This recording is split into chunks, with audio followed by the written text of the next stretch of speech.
Hello दोस्तों, यदि आप भी क्लास 7वीं का 16 मार्च को मैथ यानी गणित का वार्षिक परीक्षा देने वाले हैं तो अभी की इस क्लास में क्लास 7वीं के लिए मैथ यानी गणित के हम लोग क्वेश्चन पेपर देखेंगे जो 16 मार्च एनुअल यानी वार्षिक परीक्षा में पूछा जाएगा।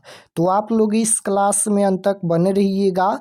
ये क्लास 7वीं के लिए मैथ यानी गणित का क्वेश्चन पेपर है 16 मार्च वार्षिक परीक्षा के लिए। यहाँ पर देख सकते हो वार्षिक मूल्यांकन 2026 प्रश्न पत्र, विषय यहाँ पर गणित है। ये मैथ यानी गणित का क्वेश्चन पेपर है क्लास 7वीं के लिए 16 मार्च वार्षिक परीक्षा के लिए। तो विषय गणित है, पूर्णांक 50 रहेगा, 50 नंबर का एग्जाम होगा और समय 2 घंटा का मिलेगा।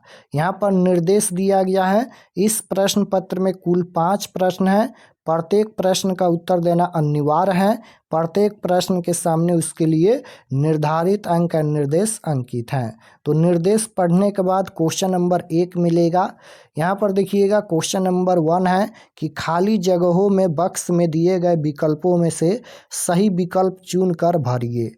यहाँ पर ये बक्स में दिया गया है और इसी बक्स में से सही ऑप्शन को चुनकर खाली जगह में भरना है। 10 नंबर यहाँ से मिलेगा। तो जैसे 1 नंबर क्वेश्चन है कि प्रथम 5 पूर्ण संख्याओं का माध्य क्या होता है। तो प्रथम 5 पूर्ण संख्याओं का माध्य निकालेंगे तो 2 आएगा। तो यहाँ पर 2 भर देना है, देख सकते हो। उसके बाद है आंकड़े दिया गया है 2, 4, 6, 8, 10। इसका माध्य कितना आएगा तो 6 आएगा। तो यहाँ पर 6 भर देना है। माध्य कैसे निकालते हैं तो सभी संख्याओं को जोड़कर जितना संख्या है उतना से भाग देते हैं तो माध्य निकल जाएगा। तो इसका माध्य 6 आएगा। तो यहाँ पर 6 भर देना है। उसके बाद है कि 55 डिग्री का पूरा कोण होता है। तो 55 डिग्री का पूरा कोण कितना डिग्री का होता है 90 डिग्री का होता है। तो 90 में से हम लोग 55 घटाएंगे तो कितना आएगा 35 आएगा। तो यहाँ पर 35 डिग्री हो जाएगा। उसके बाद यहाँ पर है a गुना b बराबर b अनुपात a में गुणन का डॉट डॉट नियम है। तो यहाँ पर भर देना है क्रम विनिमय का नियम है। यहाँ पर आपको भर देना है क्रम विनिमय। उसके बाद है यहाँ पर कि एक सरल कोण डॉट डॉट होता है। तो एक सरल कोण 180 डिग्री का होता है। तो 180 डिग्री यहाँ पर भर देना है। तो इस प्रकार से क्वेश्चन नंबर 1 में खाली जगह को भरना है। उसके बाद क्वेश्चन नंबर 2 है कि सही के सामने सही यानी गलत के सामने गलत का निशान लगाए। सही के लिए सही का टिक लगाना है, गलत के लिए गलत का टिक लगाना है। तो जैसे 1 नंबर क्वेश्चन है कि एक दुकानदार 200 रुपया में एक पुस्तक खरीदा और 240 में बेचा, उसमें उसे 20% का लाभ हुआ। बिल्कुल सही है क्योंकि 200 में खरीदा और 240 में बेचा तो इसका 20% ही लाभ हुआ। तो यहाँ पर ये सही है तो सही का टिक लगा देना है। उसके बाद है प्रतिशत का अर्थ प्रति 100 होता है। ये भी सही है, प्रतिशत का अर्थ प्रति 100 होता है यानी 1/100। तो यहाँ पर सही का टिक लगा देना है। उसके बाद है 3 नंबर कि 7 गुना -3 बट्टा में यहाँ पर 5 बराबर -21/35 होता है। ये गलत है, गलत का टिक लगाना है। उसके बाद है वृत्त का क्षेत्रफल 2πr होता है। बिल्कुल ये गलत है। वृत्त का क्षेत्रफल 2πr नहीं होता है, πr² होता है। वृत्त की परिधि 2πr होता है। तो यहाँ पर क्षेत्रफल है तो क्षेत्रफल ये 2πr नहीं होता है, वृत्त की परिधि 2πr होता है। तो ये गलत है तो गलत का टिक लगा देना है। उसके बाद है कि 2 परिमेय संख्याओं के बीच असीमित परिमेय संख्या होती है। ये सही है। 2 परिमेय संख्याओं के बीच अनगिनत परिमेय संख्या हो सकती है। तो ये सही है तो सही का टिक यहाँ पर लगा देना है। तो इस प्रकार से क्वेश्चन नंबर 2 में सही और गलत का निशान लगाना है। उसके बाद क्वेश्चन नंबर 3 मिलेगा।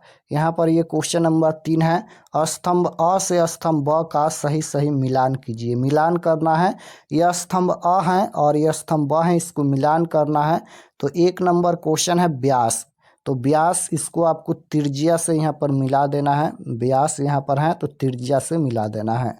उसके बाद है समांतर चतुर्भुज का क्षेत्रफल। तो b गुना h से मिला देना है यहाँ पर। उसके बाद है -8/6 तो यहाँ पर हो जाएगा 2 से कटाएंगे, 2 दूना 4 और 2 तिया 6, -4/3 आएगा। तो ख से यहाँ पर मिला देना है। उसके बाद है -1 और 0 के बीच की एक परिमेय संख्या -1/2 हो जाएगा। तो इस प्रकार से ग में मिला देना है। उसके बाद ये 5 नंबर क्वेश्चन है, 5/4 तो 125% से यहाँ पर मिला देना है। तो क्वेश्चन नंबर 3 में मिलान करना है, तो आप लोग मिलान कर दीजिएगा। उसके बाद क्वेश्चन नंबर 4 मिलेगा। 4 नंबर क्वेश्चन है, नीचे दिए गए प्रश्नों के उत्तर दीजिए। यहाँ पर 1 नंबर क्वेश्चन है कि एक नगर की जनसंख्या 25,000 से घटकर 24,500 रह गई, ज्ञात कीजिए जनसंख्या कितने प्रतिशत घटी। उसके बाद है दिए गए चित्र में त्रिभुज ABC में ए पर समकोण है, यदि AB बराबर 5 सेंटीमीटर, AC बराबर 12 सेंटीमीटर और BC बराबर 13 सेंटीमीटर है, तो त्रिभुज ABC का क्षेत्रफल और AD की लंबाई ज्ञात कीजिए। तो 2 क्वेश्चन है, दोनों क्वेश्चन का उत्तर देना अनिवार्य है, 10 नंबर यहाँ से मिलेगा। उसके बाद 5 नंबर क्वेश्चन में 2 क्वेश्चन है, एक क्वेश्चन का ही उत्तर देना है, ये दीर्घ उत्तरीय प्रश्न है। 5 नंबर क्वेश्चन है, एक वृत्ताकार घड़ी की मिनट की सुई की लंबाई 15 सेंटीमीटर है, मिनट की सुई की नोक 1 घंटे में कितनी दूरी तय करती हैं। अथवा में यहाँ पर है कि मीना ने 9% वार्षिक दर से 1 वर्ष के पश्चात 45 रुपये ब्याज के रूप में दिए, तो उसने कितना धन उधार लिया था। तो 2 क्वेश्चन है, एक क्वेश्चन का उत्तर देना है। तो इसका सॉल्यूशन यहाँ पर किया गया है। ये 1 नंबर का सॉल्यूशन है, ये 4 का 1 नंबर है, 4 का यहाँ पर 1 नंबर का ये सॉल्यूशन है। दिया गया था शुरुआती जनसंख्या 25,000 है, घटने के बाद 24,500 हो जाता है। तो स्टेप 1 जनसंख्या में कुल कमी निकाले, तो 25,000 में से 24,500 घटाएंगे तो 500 बचेगा। अब प्रतिशत कमी निकालना है, तो यहाँ पर 500 बट्टा में 25,000 गुना 100 करेंगे, तो यहाँ पर हो जाएगा 500 बट्टा में 250 हो जाएगा, बराबर में 2% हो जाएगा। तो जनसंख्या में 2% की कमी हुई, तो यहाँ पर लिख देना है लास्ट में जनसंख्या में 2% की कमी हुई। उसके बाद यहाँ पर 2 नंबर क्वेश्चन का सॉल्यूशन है, ये 4 का 2 नंबर है, 4 का यहाँ पर ये 2 नंबर का सॉल्यूशन किया गया है। तो दिया गया है त्रिभुज ABC में कोण A बराबर 90 डिग्री समकोण है, AB का मान 5 सेंटीमीटर, AC का मान 12 सेंटीमीटर और BC का मान 13 सेंटीमीटर दिया गया था। तो त्रिभुज ABC का क्षेत्रफल ज्ञात करना है, तो समकोण त्रिभुज का क्षेत्रफल 1/2 आधार गुना ऊंचाई होता है। तो यहाँ पर आधार AB है, ऊंचाई AC है, तो AB का मान दिया गया था, AC का मान दिया गया था।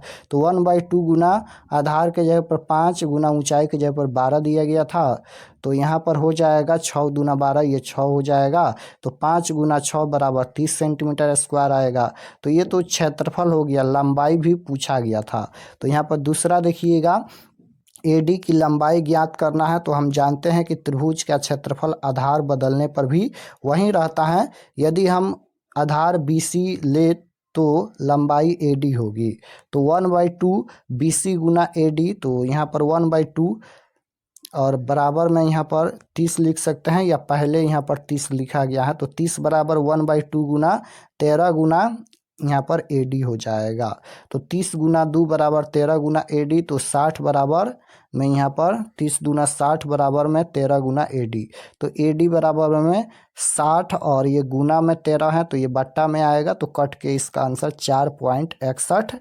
सेंटीमीटर आएगा। तो यहाँ पर त्रिभुज ABC का क्षेत्रफल 30 सेंटीमीटर स्क्वायर है और AD की लंबाई 60/13 यानी लगभग में 4.61 सेंटीमीटर आएगा। तो यहाँ तक इसका सॉल्यूशन करना है। उसके बाद 5 नंबर क्वेश्चन का सॉल्यूशन किया गया है। 5 नंबर का ये पहला नंबर का सॉल्यूशन है, एक क्वेश्चन का उत्तर देना है 5 नंबर क्वेश्चन में। तो दिया गया है मिनट की सुई की लंबाई त्रिज्या हो जाएगा 15 सेंटीमीटर और समय 1 घंटा। अब यहाँ पर लिखेंगे कि 1 घंटे में मिनट की सुई एक पूरा चक्कर लगाती हैं, इसलिए सुई की नोक द्वारा तय की गई दूरी घड़ी की परिधि के बराबर होगी। तो गणना यहाँ पर परिधि का सूत्र 2πr होता है, दूरी यहाँ पर हो जाएगा इस प्रकार से, यहाँ पर दूरी हो जाएगा 30 गुना 3.14, पाई का मान 22/7 होता है। तो दूरी हो जाएगा, गुना करेंगे तो कितना हो जाएगा 94.2 सेंटीमीटर। उसके बाद यहाँ पर मिनट की सुई की नोक 1 घंटे में 94.2 सेंटीमीटर की दूरी तय करती हैं। तो यहाँ तक इसका उत्तर हो गया। तो 5 प्रश्नों का ही उत्तर देना है, पांचों क्वेश्चन का उत्तर हम बता दिए हैं। और चलिए आपको बताते हैं कि आप लोग क्वेश्चन पेपर कहाँ से डाउनलोड कर सकते हैं। और चैनल पर नए होंगे तो चैनल को ज़रूर सब्सक्राइब कर लेना, ताकि आने वाले नेक्स्ट क्लास आपके पास ज़रूर पहुँचे। तो क्वेश्चन पेपर डाउनलोड करने के लिए गूगल पर चले आना है और आपको सर्च करना है आरके एक्सपर्ट क्लासेस। इसी चैनल का नाम आपको गूगल में सर्च करना है आरके एक्सपर्ट क्लासेस। तो जैसे ही गूगल पर सर्च करेंगे आरके एक्सपर्ट क्लासेस, तो आपके सामने इस प्रकार से फर्स्ट पेज आएगा, इस पर आपको क्लिक करना है। यहाँ पर देख लीजिए आरके एक्सपर्ट क्लासेस का पहला पेज है, इस पर आपको क्लिक करना है। क्लिक करने के बाद ये ओपन हो जाएगा। ओपन होने के बाद आपको नीचे आना है, यहाँ पर लेटेस्ट अपडेट पर क्लिक करना है, या फिर यहाँ पर नीचे आएंगे तो यहाँ पर देखिएगा क्लास 7वीं 8वीं एनुअल एग्जाम क्वेश्चन पेपर 2026, इस पर क्लिक करके देख सकते हैं इसमें क्लास 7वीं 8वीं दोनों का क्वेश्चन पेपर मिल जाएगा। या फिर आपको यहाँ पर लेटेस्ट अपडेट पर क्लिक करना है, देख लीजिए यहाँ पर ये लेटेस्ट अपडेट है, इस पर आपको क्लिक करना है। क्लिक करने के बाद ये ओपन हो जाएगा। ओपन होने के बाद यहाँ पर देखिएगा यहाँ पर क्लास 7वीं 8वीं एनुअल एग्जाम क्वेश्चन पेपर 2026, इस पर आपको क्लिक करना है। क्लिक करने के बाद यहाँ पर देखिएगा ये सभी परीक्षा से संबंधित जानकारी लिखा गया है, आप लोग इसे एक बार ज़रूर पढ़ लीजिएगा। और यहाँ पर देख लीजिए हिंदी का क्वेश्चन पेपर दिया गया था, ये सभी हिंदी का क्वेश्चन है, आप लोग मिला लीजिएगा, यही क्वेश्चन है। और नीचे आएंगे तो यहाँ पर जैसे आपको मैथ का डाउनलोड करना है, तो मैथ के सामने यहाँ पर डाउनलोड पर क्लिक करेंगे तो मैथ का क्वेश्चन पेपर डाउनलोड हो जाएगा। और ये क्लास 7वीं का है, नीचे आएंगे तो यहाँ पर देख लीजिए ये क्लास 8वीं का है। और क्लास 8वीं का भी क्वेश्चन पेपर डाउनलोड करने के लिए यहाँ पर देखिएगा नीचे आएंगे तो यहाँ पर भी मैथ का लिंक मिल जाएगा। तो यहाँ से आकर आप लोग क्वेश्चन पेपर डाउनलोड कर सकते हैं सभी सब्जेक्ट का।